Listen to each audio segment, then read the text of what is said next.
USA and Pakistan, a frayed alliance. As military efforts falter, trust suffers. 5 years ago, elite Pakistani troops stationed near the border with Afghanistan began receiving hundreds of pairs of U.S.-made night vision goggles that would enable them to see and fight Al-Qaeda and Taliban insurgents in the dark.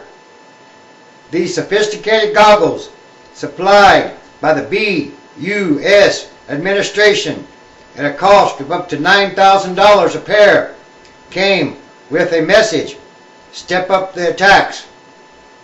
But every 3 months, the troops had to turn in their goggles for 2 weeks to be inventoried, because the U.S. military wanted to make sure none were stolen or given away. U.S. and Pakistani officials said.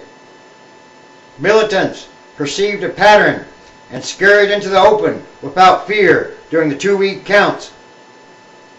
They knew exactly when we didn't have the goggles, and they took full advantage, said a senior Pakistani government official who closely tracks military operations on the border.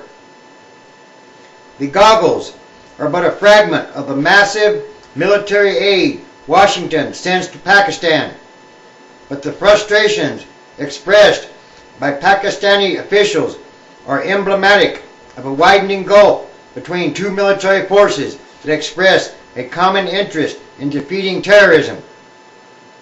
The U.S.A. administration has provided nearly, or at least, $11 billion in aid to Pakistan since 2001, most of it in military hardware and cash support for the country's operating budget. But frustrations are rising among military officers on both sides because the aid has produced neither battlefield success nor great trust, said government officials and independent experts who study relations between the two countries. Is the U.S.A. aid squandered? U.S. officials say part of the problem is that the Pakistani government has lacked sufficient commitment to engage the enemy, a task that may be further undermined by the country's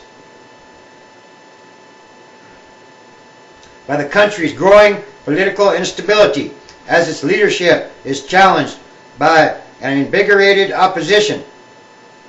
U.S. equipment is not being used in a sustained way, said Seth Jones, a RAND Corporation researcher who recently visited the region. The Army is not very effective, and there have been elements of the government that have worked with the Taliban and the tribal areas in the past. Independent Western experts also wonder whether Pakistan is devoting too much of U.S. aid to large weapons systems while shortchanging its own counterinsurgency forces. They say it also is not spending enough on social problems that might address the root causes of terrorism. Of $1.6 billion in U.S. aid dedicated to security assistance in Pakistan since 2002, for example, more than half went for purchases of major weapons systems sought by Pakistan's army, including F-16 fighters, according to U.S. officials. The officials and experts also say U.S. aid has typically lacked sufficient oversight or any means of measuring its effectiveness. The aid spigot, now pegged at more than $150 million a month, has remained open even during periods when Pakistan's leadership ordered its counterterrorism forces confined to barracks under a ceasefire agreement with the insurgents, the officials note. What kind of deal is that? $150 million a month. For what? Pakistani officials, for their part, say that strict U.S. controls over equipment and a failure to provide other equipment, such as spare parts, has hurt their ability to hunt down Taliban and Al-Qaeda sympathizers. In addition to complaining about the goggles, they cite U.S.-made attack helicopters that are grounded for weeks or months because of parts shortages. Pakistani officials acknowledge very slow progress in driving terrorists out of the frontier provinces, but they chaff at suggestions that U.S. military aid is being squandered. Is our military effort going as well as we hoped? No. But is Iraq going as well as hoped? We will fight terrorism because it is for our own good, said Pakistan's ambassador to the United States. But it is a very big job. By most measures, the country's security problems are worsening by the day. Hundreds and hundreds of government troops have died in clashes with militants since August, including at least 17 killed last Thursday in an attack on an army convoy. A total of 7 people died in a suicide bombing yesterday near the president's army residence. U.S. intelligence officials said 2 months ago that Al-Qaeda has managed to build an operating base inside the tribal areas ostensibly controlled by Pakistan.